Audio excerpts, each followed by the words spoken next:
భగవత్ భగవత్ పరితాపం. సాక్షాత్కారానికే పరితపించు నిజమైన పరితాపం ఎలాంటిది? భగవత్ సాక్షాత్కారానికి ప్రధాన నియమం. సాక్షాత్కారానికే పరితపించు. ఎలాగైనా పరితాపం తప్పకపోతే ప్రాపంచిక విషయాల కోసం కాక భగవత్ సాక్షాత్కారానికే పరితపించు. భగవద్భక్తితో ఉన్మత్తుడవు. లోకులు పుత్ర సంతానం లేదనో, కలిమి కలగలేదనో కన్నీరు కాలువలు కట్టేటట్లు విలపిస్తారు. కానీ ఆహా! భగవద్ దర్శనం కాలేదని విలపించే వారెవరు? నిజానికి అలాంటి వారు కోటి ఒక్కరుండటం అబ్బురం. భగవంతుణ్ణి అన్వేషిస్తూ ఎవడు పరితపిస్తాడో, విలపిస్తాడో నిశ్చయంగా అలాంటి వాడిని భగవంతుణ్ణి పొందుతాడు. స్వామి. భగవంతుడి కోసం పరితపించే వ్యక్తి ఏం తింటాను, ఏం తాగుతాను అనే స్వల్ప విషయాల గురించి ఎంత మాత్రమూ యోచించడు. దాహంతో నోరు ఎండిపోయేవాడు బురదగా ఉందని నదీ జలాలను వదిలి పరిశుద్ధమైన నీటి కోసం నూతని తవ్వన ఆరంభిస్తాడా? ఉమ్. అది సాక్షాత్కారంగా ప్రతిబింబించాలి. ఏంటంటే బ్రహ్మ సాక్షాత్కారం, ఆత్మ సాక్షాత్కారానికి ప్రతిబించాలి. ఊరికే కూర్చుంటే ఆత్మ సాక్షాత్కారం జరగదు. ఎలాగైతే పరితాపం చెప్పకపోతే ప్రాపంచ విషయాల కోసం కానీ భగవత్ సాక్షాత్కారానికి ప్రతిబించి భగవంతుడితో భగవద్భక్తితో ఉన్మత్తులు అవ్వాలి. అట్లాంటి భగవంతుడు ఎప్పుడు నామస్మరణతోనే ఉన్మత్తుడే ఒక పిచ్చివాడిలాగా అయిపోవాలి. ఇంకా నాకు ఏమి వద్దు, నాకు ఓన్లీ భగవంతుడే కావాలి, నాకు ఆత్మ సాక్షాత్కారం నాకు ఏం అక్కర్లేదని పరితపిస్తేనే నీకు భగవత్ సాక్షాత్కారం దొరుకుతుంది. కానీ ఊరికనే 4 మాటలు చెప్పి 4 భజనలు చేసి 4 అరుపులు అరిసి 2 గంటలు కూర్చుంటే భగవత్ సాక్షాత్కారం దొరకదు. లోకులు ఏం చేస్తున్నారంటే పుత్ర సంతానం లేదనో లేదా డబ్బులు లేవనో కాలు కట్టేట్టు ఏడు చేస్తారు, వస్తమానం ఏడుస్తారు. పిల్లలు లేకపోతే ఏడుపులు, డబ్బులు లేకపోతే ఏడుపులు, నగలు లేకపోతే ఏడుపులు, వాళ్ళకు ఉందని మనకు లేదని ఏడుపులు. అంతేగాని భగవద్ దర్శనం లేదని మాత్రం ఎవరు వినిపించే వాళ్ళు లేరు. నిజానికి అలాంటి వారు కోటికి ఒక్కరు కూడా ఉండటం కష్టమే. భగవంతుని అనేసి ఎవరు విలువిస్తారో నిశ్చయంగా అలాంటి వాడే భగవద్భక్తుడు. కానీ ఊరికే పాటలు పాడేవాడు, పద్యాలు పాడేవాడు, ఊరికే కూర్చుని కళ్ళు మూసి కూర్చునేవాడు కాదు అని చెప్పి భగవంతుడి కోసం ప్రతిబించే వ్యక్తి ఏం తింటానానో, ఏం తాగుతున్నానో, ఏం స్వల్ప విషయాలు కూడా కొంచెం మాత్రం, ఏం బట్టలు వేసుకున్నానో, ఏం తింటున్నానో, ఏం తినేది, ఏం ఉప్పు ఉందో కారం ఉందో కూడా చూడడు. ఏం బట్టలు వేసుకున్నానో తెలియదు వాడికి. ఒక ఉన్మత్తులాగా ఉంటే ఎప్పుడు భగవంతుని అన్వేషణలోనే ఉంటాడు. చిన్న చిన్న విషయాలు కదా నేను చూసుకోడు అసలు. దాహంతో నోరెండిపోయేవాడు బురదలో ఉందని బురదగా ఉంది నీరు చూసి అబ్బో ఇప్పుడు బురద ఉందిలే ఇక్కడ నీరు అవుకుందాం అంటాడా? ఎలాగోలా పిండో గిండో ఎలా చేసి ఏదో దాహం తీర్చుకుంటాను ప్రయత్నం చేస్తాడు. కానీ అప్పుడు నువ్వు అవ్వడు కదా. అప్పుడు నువ్వు ఇవ్వాలంటే వాడికి ఎన్ని రోజులు, సంవత్సరాలు పడుతుంది. అలాగే అలా కాకుండా ఎప్పుడు కూడా మన భగవంతుని ఎప్పుడో 4 మీద జక్క మీద ఉంచుకొని ఎప్పుడు భగవద్భక్తి ఉంటే భగవత్ సాక్షాత్కారం అవుతుంది. కానీ ఎప్పుడో భగవంతుడు అవుతుందని చెప్పేసి కూర్చుంటే కుదరదు. ఎప్పుడూ భగవత్ నామస్మరణలో ఉంటే భగవత్ సాక్షాత్కారం అవుతుంది అని చెప్తున్నారు.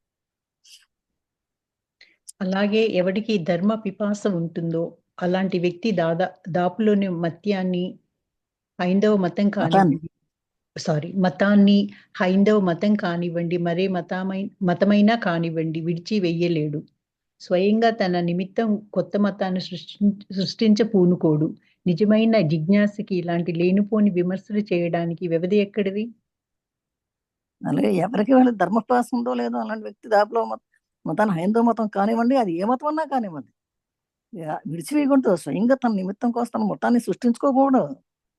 నిజమైనటువంటి భక్తులు ఎవరైతే భగవంతుడు కావాలి అని అనుకునేవాడైతే లేనిపోయి విమర్శలు చేసుకోవాల్సిన అవసరం లేదు. పని టైమే లేదు వాటికి.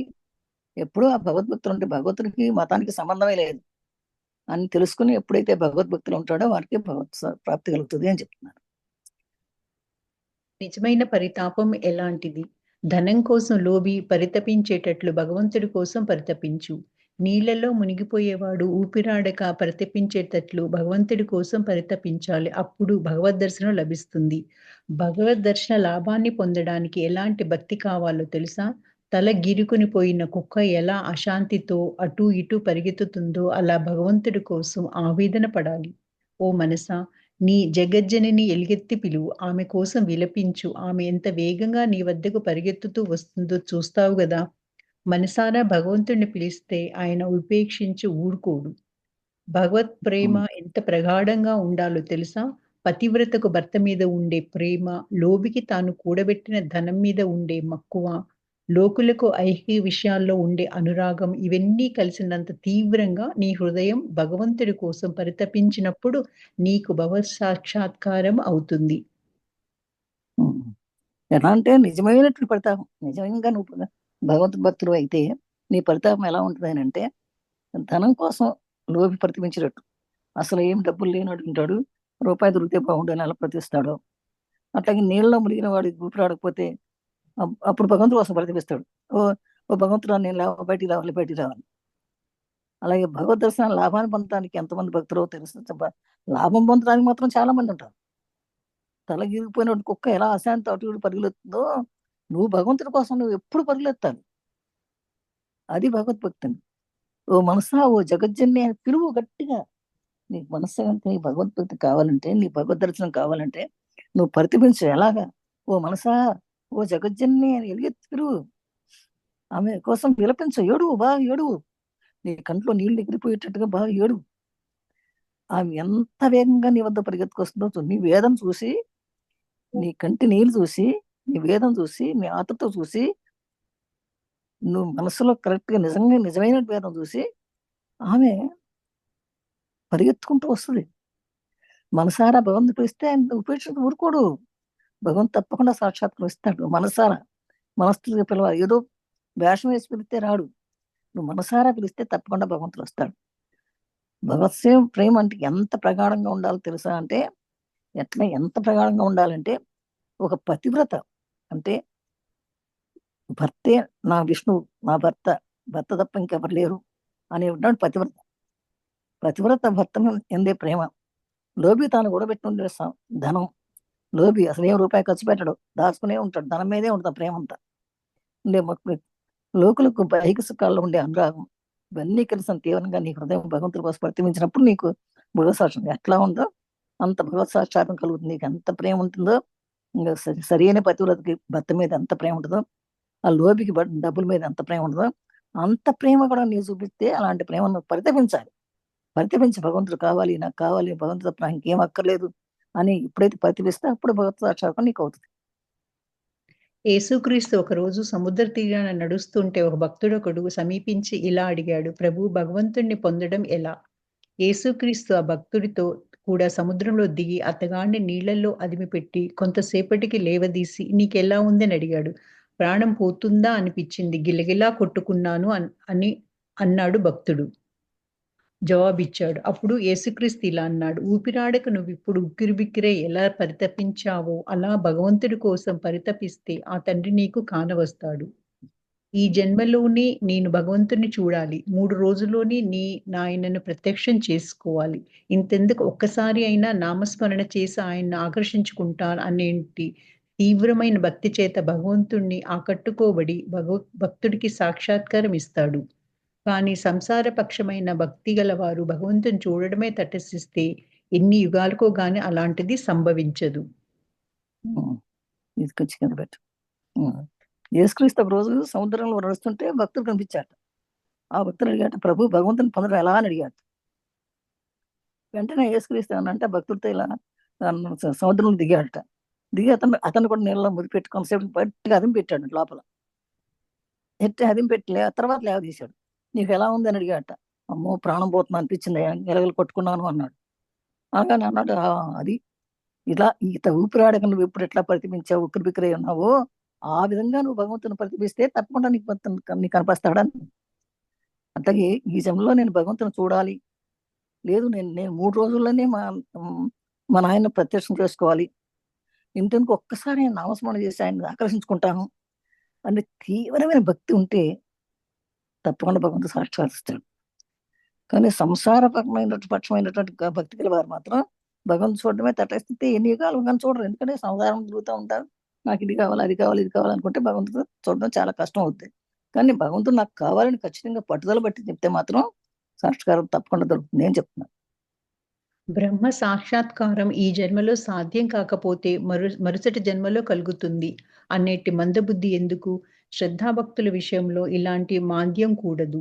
ఈ జన్మలోనే ఎందుకు, ఈ క్షణంలోనే ఆయన సాక్షాత్కారం పొందాలనే దృఢ నిశ్చయంతో భల్లూకపు పట్టుపడితే గాని పరమ పురుషార్థమైన మోక్షం సిద్ధించదు.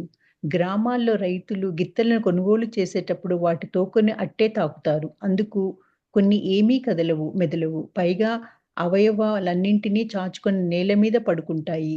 రైతులు అవి ఎందుకు పనికిరానివని వెంటనే తెలుసుకుంటారు. కానీ మరికొన్ని వాటి తోకను తాకగానే ఎగిరి గంతులు వేస్తాయి. రైతులు అవి చాలా ఉపయోగపడతాయని వెంటనే గ్రహిస్తారు.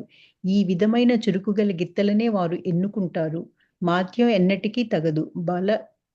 బలాఢ్యుడవు, దృఢ విశ్వాసాన్ని పూను. ఈ క్షణంలోనే నేను ఆయన సాక్షాత్కారాన్ని పొందాలని పలుకు. అప్పుడు నీకు తప్పక విజయం సిద్ధిస్తుంది. ఉమ్. బ్రహ్మ సాక్షాత్కారం ఈ జన్మలో సాధ్యం కాదని పోన్లే, ఇప్పుడు సాధ్యం కాకపోతే మనలే వచ్చే జన్మలో చూసుకుంటానులే అనుకుంటారు కొంతమంది. అలాంటి వాళ్ళు మందబుద్ధులు. బద్ధకం వచ్చి ఇప్పుడు కాదు, ఇప్పుడు కాదు, ఎట్టా ఈ జన్మలో వచ్చేటట్లేదు, నాకు వచ్చే జన్మలో చూసుకుందాంలే అనుకుంటారు. అంటే అట్లా శ్రద్ధా భక్తులు మాంద్యం ఉండకూడదు. ఎందుకంటే మందబుద్ధి ఉండకూడదు. ఎప్పుడప్పుడే ఇవాళే కావాలనుకోవాలి, కానీ పోస్ట్ పోన్ చేసుకోకూడదు. అందుకే భగవంతుడి విషయంలో అసలు చేసుకోకూడదు. ఈ జన్మలోనే ఎందుకు ఈ క్షణంలో ఆయన చేస్తాం పొందాలని దృఢ నిశ్చయం, గట్టిగా బల్లుకు పట్టులాగా పట్టుబట్టాలి. మంచి పట్టుబట్టాలి, విక్రమార్క పట్టులాగా పట్టుబట్టడం. ఎందుకంటే పరమ పురుషార్థం అర్ధ కామ మోక్షాలను ఉంటాయి. ధర్మార్థ కామ మోక్షాలు, ధర్మార్థం కామలే మోక్షం అనేది పరమ పురుషమైంది, పరమ పురుషార్థాలు ఇవి. అట్లా ఉంటే గానీ మోక్షం సిద్ధించదు. గ్రామాల్లో రైతులు గిత్తలను కొనేటప్పుడు దానికి ఒక ఎగ్జాంపుల్ చెప్తున్నారు. గ్రామాల్లో రైతులు గిత్తలను కొనడానికి వెళ్ళినప్పుడు వారి తోకలను బట్టి తాగుతారట, ఆ తోక పట్టుకుంటారట. అది కొన్ని ఏమో ఏమి కదలవ మొదలమంట తోక పట్టుకున్నా కూడా, కొన్ని ఏమో తాచుకుని నేల మీద పడుకుంటాయి. కానీ రైతులు అది పైకి రావని వదిలేస్తారు. కానీ మరికొన్ని వాడిని తోకనట్టు పట్టుకోగానే ఎగిరి గంతులు వస్తాయి. అవి చూసి అవి చాలా ఉపయోగం అని చెప్పేసి అనుకుని గ్రహిస్తారట. అంటే ఎవరికి ఏ పనిలో ఉండాలో అవి తెలుస్తాయి, మనకు తెలియదు కదా. ఆ విషయం రైతులకే తెలుస్తుంది. ఆ గిత్తల గురించి, ఆ గిత్తలు ఎవరైతే ప్రేమిస్తారో, గిత్తలను ఎవరైతే వాడుకుంటారో వాళ్ళకి తెలుస్తుంది ఆ సంగతి. ఆ విధమైన చురుగ్గాల గిత్తలను వారు ఎన్నుకుంటారు. అంటే మాంద్యం ఎవరికి, అంటే మందబుద్ధి వాళ్ళు ఎవరికి వద్దనుకుంటారు. అంటే భగవంతుడు కూడా మందబుద్ధి గల వాడిని ఎందుకు తీసుకుంటాడు? నేను వద్దులే, నువ్వు వచ్చే జన్మ చూసుకున్నా సరే అప్పుడే చూసుకుంటానులే అనుకుని ఊరుకుంటాడు అంతే. నువ్వు బలాఢ్యుడు, దృఢ విశ్వాసాన్ని పూను. లేదు, నేను ఖచ్చితంగా నేను ఈ జన్మలో కోరుకుంటాను, ఈ జన్మలో ఎందుకు రావడు భగవంతుడు, నాకు ఖచ్చితంగా పట్టుకుంటాను భగవంతుడిని అని దృఢ విశ్వాసం ఉంటే ఈ క్షణంలో ఆయన ప్రత్యక్షం అవుతాడు నీకు. అని నీకు తప్పక విజయం సిద్ధిస్తుంది. కావాలంటే 569లో ఉందట, అది చూసుకో అని చెప్తున్నాడు. భగవత్ సాక్షాత్కారానికి ప్రధాన నియమం. మాయాబంధం నుంచి తప్పించుకునే మార్గం ఏమిటి? అందుకోసం పరితపించే వారికి భగవంతుడే మార్గాన్ని చూపుతాడు. కావలసిన నిరంతరం పరితాపం. భగవంతుణ్ణి పొందటానికి ఉపాయం ఏమిటి అని శిష్యుడొకడు అడగ్గా గురుదేవులు ఇలా అన్నారు. భగవంతుడి కోసం నువ్వు పరితపించగలవా? విలపించగలవా? భార్య కోసమో, బిడ్డల కోసమో, ధనం కోసమో లోకులు కడవలు కొద్దీ కన్నీళ్లు కారుస్తారు. కానీ భగవంతుడి కోసం విలపించేవారెవరు? బిడ్డ ఆటలో నీలమై ఉన్నంత దాకా తల్లి వంటని ఇతర గృహకృత్యాలను చేసుకుంటుంది. కానీ బిడ్డ ఆట వస్తువులతో సంతృప్తి పొందాక వాటిని అవతలికి తోసి పారేసి తల్లి కోసం గట్టిగా విలపిస్తే తల్లి ఇక జాగు చేయలేదు, వంట ఇంట్లో ఉండలేదు. బహుశా పొయ్యి మీద నుంచి వంట కుండను జారవిడిచి మా నాయన, మా తండ్రి అంటూ ఆతురంతో బిడ్డ వరకు పరిగెత్తి ఎత్తుకుంటుంది. ఎట్లా అంటే మాయాబంధం తప్పించుకునే మార్గం ఏంటి అని అడిగాడు శిష్యుడు. అడుగుతాడు అనమాట, మాయాబంధం ఇదేంటి? మాయాబంధం భగవత్ సాక్షాత్కారానికి ప్రధానం ఏంటంటే ఈ మాయాబంధం. ఈ మాయాబంధం నుంచి తప్పించుకునే మార్గం ఏంటి అంటే, ఈ మాయాబంధం పంపించాలంటే నువ్వు భగవంతుడి మార్గాన్ని చూపుతాడు. నీకు ఎప్పుడు కూడా నిరంతరము పరితాపం, నిరంతరము భక్తిభావంతో, నిరంతరము ఆ భగవంతు నామంలో ఉంటే నీకు అది మాయాజాల బంధం బయటపడిపోతుంది. భగవంతుని పొందడానికి ఉపాయం ఏంటి అని అడుగుతున్నాడు శిష్యుడు. అప్పుడు భగవంతుని కోసం నువ్వు ఎంత పరితపించాలంటే పరితపించాలి, చాలా పరితపించాలి. ఏ విధంగా అయితే తల్లి, ఏ విధంగా అయితే భార్య కోసం, బిడ్డల కోసం, ధనం కోసం లోకులు కడవల కొద్దీ కన్నీరు కలుగుతారు. కానీ భగవంతుని గురించి మాత్రం ఎవ్వరు కలవరు. ఎట్లా ఉండాలి? ఆ పరితాపం ఎట్లా ఉందంటే, బిడ్డ ఆటలో లీనమై ఉంటే చక్కగా అన్ని సామాన్లు పడేసేసి, ఆట వస్తువులు పడేసి బిడ్డ ఆడుకుంటా ఉంటే తల్లి చక్కగా వంటింట్లో పనులు చేసుకుంటది. కానీ ఎప్పుడైతే ఆ బిడ్డ అన్ని అట్లా పారేసేసి ఇంక ఏడుస్తున్నాడో, ఇంకా అది ఆడుకోవడం విసుగొచ్చేసి ఏడుస్తున్నాడు, ఆ తల్లి పొయ్యి మీద గిన్నె కూడా తించదు, పరిగెత్తుకుంటా వచ్చేసేస్తుంది. మా ఆయనే, మా తండ్రి అనుకుంటా పరిగెత్తుకు వచ్చేసి బిడ్డ దగ్గరికి వచ్చి ఎత్తుకుంటది. అక్కడ పొయ్యి మీద ఏం మాడిపోతున్నా కూడా పట్టించుకోదండి. అంత ఆతురత ఉండాలి భగవంతుడి మీద కూడా మనకి. అట్లా ఉంటేనే భగవత్ సాక్షాత్కారం జరుగుతుంది అని చెప్తున్నారు. ఎవడి పరితాపం తీవ్రమై ఉంటుందో, ఏకాగ్రత గాఢమై ఉంటుందో అతడు శీఘ్రంగా భగవంతుణ్ణి కాంచగలడు. భగవంతుణ్ణి చూడలేకపోయానే అని 3 రోజులు తీవ్ర పరితాపం పొందనివ్వండి. మనిషి ఈ కలియుగంలో భగవదనుగ్రహం పొందగలుగుతాడు. చందమామ అందరికీ మామే. అలాగే భగవంతుడు అందరికీ సొమ్ము. భగవంతుడిని ప్రార్థించటానికి అందరికీ హక్కు ఉంది. మనస్ఫూర్తిగా భగవంతుని ఎవరు ప్రార్థిస్తాడో వాడు సాక్షాత్కార భాగ్యం పొందగలడు. ఆయన్ను ప్రార్థిస్తే నువ్వు ఆ మహాభాగ్యాన్ని పొందగలవు. ఉమ్. ఎట్లాగంటే ఎవరి పరితాపం తీవ్రమై ఉంటుందో ఎవరికి ఏకాగ్రత బాగా ఉంటుందో వాళ్ళకి భగవంతుడు కనపడతాడు. భగవంతుడు చూడలేకపోయాను 3 రోజులు తీవ్రంగా పడతాడు. అయ్యో 3 రోజులు నేను మర్చిపోయాను, 3 రోజులు నేను ఏ కార్యక్రమానికి వెళ్ళిపోయాను, అయ్యో భగవంతుడిని కానీ పని చేసుకోలేదు, భగవంతుని సేవ చేయలేదు నేను అని భగవంతుని గురించి అనుగ్రహం పొందాలి అని చెప్పేసి నువ్వు ఎప్పుడు పరితాపం పొందాలి. అయ్యో 3 రోజులు చూడలేదు, అయ్యో 3 రోజులు చూడలేదు, 3 రోజులు నేను మర్చిపోయాను, 3 రోజులు నేను పెళ్లికి వెళ్ళాను, 3 రోజులు ఆ ఊరు వెళ్ళాను, ఈ ఊరు వెళ్ళాను, అయ్యో భగవంతుడి కార్యక్రమం చేయలేదు అని చెప్పేసి ఆ పరితాపం ఉండాలి నీకు ఎప్పుడు. అలా ఉంటే నీకు భగవంతుడి అనుగ్రహం కలుగుతుంది. ఈ చందమామ ఉందే, చందమామ అందరికీ అంత మామే, అందరికీ ఊళ్ళో అందరికి కనపడే వాళ్ళందరికీ మామే. అలాగే భగవంతుడు కూడా అందరి సొమ్ము. భగవంతుని ప్రార్థించడానికి అందరికీ హక్కు ఉంది. అదే మనస్ఫూర్తిగా భగవంతుని ఎవరు ప్రార్థిస్తారో వారికి సాక్షాత్కారం తప్పకుండా జరుగుతుంది అని చెప్తున్నారు. ఆ మహాభంగాన్ని తప్పకుండా పొందుతారు. సాక్షాత్ పొందాలంటే ఆ పొందడానికి నీ హక్కు ఉంది, అందరికీ హక్కు ఉంది. కానీ నీవు నిజమైన ప్రేమ చూపించాలి, నిజమైన తపన ఉండాలి. ఆ తపన లేకపోతే ఎవరికి ఏం జరగదు. నిజంగా నిశ్చయంగా చెబుతున్నాను వినండి. భగవంతుడికై పరితపించేవాడు ఆయన్ను తప్పక కనుగొంటాడు. దీనిలోని సత్యాన్ని స్వయంగా మీ జీవితంలోనే పరీక్షించుకోండి. త్రికరణ శుద్ధిగా ప్రయత్నించండి. తప్పక విజయాన్ని పొందుతారు. అచల భక్తి, తిరుగులేని శ్రద్ధ ఒసగమని జగజ్జనని వేడుకోండి. భక్తుడి బలం ఎందులో ఉంది? అతడు భగవంతుడి బిడ్డ. అశ్రువులే అతడి బ్రహ్మాస్త్రం. మారాం పట్టి ఏడ్చే బిడ్డ కోరికను తల్లి తీర్చే రీతిలో విలపిస్తున్న తన బిడ్డ కోరిక ఎలాంటిదైనా భగవంతుడు తప్పక తీరుస్తాడు. గురుదేవులతో ఒక వ్యక్తి ఇలా అన్నాడు, నాకిప్పుడు 55 ఏళ్ళు, 14 ఏళ్లుగా భగవంతుణ్ణి అన్వేషిస్తున్నాను. అనేక గురువుల ఉపదేశాలను అనుసరించాను. సమస్త పుణ్యస్థలాలను దర్శించాను. అనేక మహాత్ములను దర్శించాను. కానీ నాకేమీ లభించలేదు. అందుకు గురుదేవులు ఇలా జవాబిచ్చాడు, నిశ్చయంగా చెప్తున్నాను విను. భగవంతుడికే పరితపించేవాడు ఆయన్ని కనుగొనే తీరుతాడు. నన్ను చూసి ధైర్యం వహించు అన్నారు గురుదేవులు.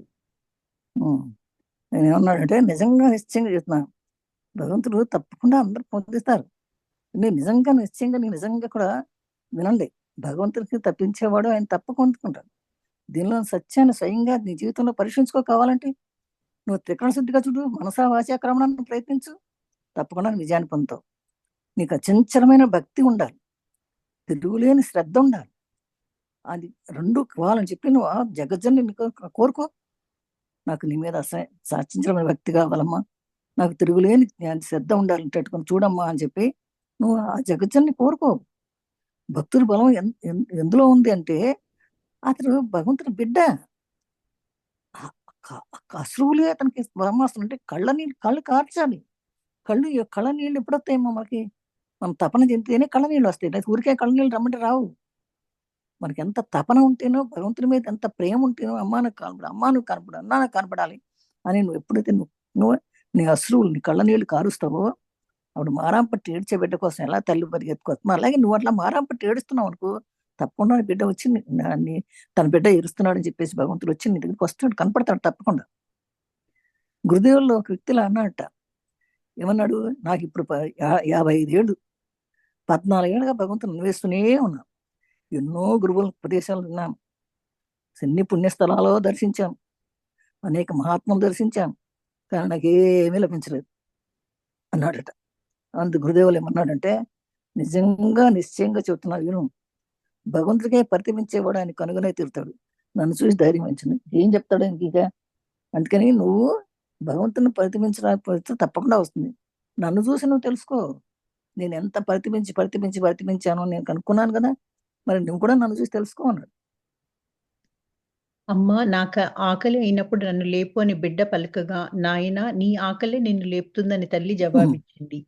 బొమ్మల కోసమో డబ్బు కోసమో పోరిపెట్టి ఏడుస్తూ తల్లిని పీడించే బిడ్డ మాదిరి ఎవడు భగవంతుడు తనకు ఆప్తుడని తెలుసుకున్న ఆయన చూడ్డానికే లోపల వెక్కి వెక్కి ఏడుస్తాడో అతడికి భగవంతుడు సాక్షాత్కరిస్తాడు. నిష్కపటంగా అలా బతిమాలుకునే వాడికి, తనకే వెదుకులాడే భక్తుడికి కనిపించకుండా భగవంతుడు దాగి ఉండలేడు.